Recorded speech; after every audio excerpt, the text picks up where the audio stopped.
বদনজর বড় খারাপ জিনিস, বড় খারাপ জিনিস। আমার কাছে অসংখ্য ফোন আসে, হুজুর কুফরি, বদনজর, ব্যবসা বাণিজ্য খারাপ, এই সমস্যা ওই সমস্যা, বাচ্চারা কথা শুনে না, পড়ালেখায় বাচ্চারা মনোযোগী না, স্বামী আরেকদিকে চিন্তা ভাবনা, স্ত্রী অবাধ্য।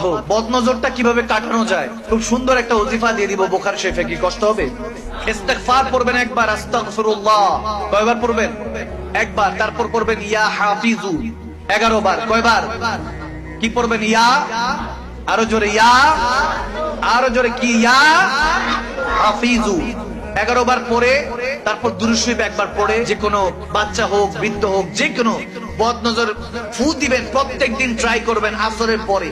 যদি এভাবে ট্রাই করতে পারেন ইনশাআল্লাহ 21 দিনের মাথায় বদনজর যত কুফরি আছে কেটে যাবে। সুবহানাল্লাহ বলেন। বাচ্চারা কান্নাকাটি করে না, অনেক সময় কান্নাকাটি করে, এটা বাঁচার জন্য, এই জন্য দিয়েছি।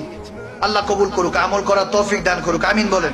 সজীবতা ও স্নিগ্ধতায় নিজেকে ডুবিয়ে রাখুন সব সময় ইব্রুনের প্রিমিয়াম এবং কোয়ালিটিফুল আতরের সাথে। অর্ডার করতে এখনই ভিজিট করুন www.ibrun.com।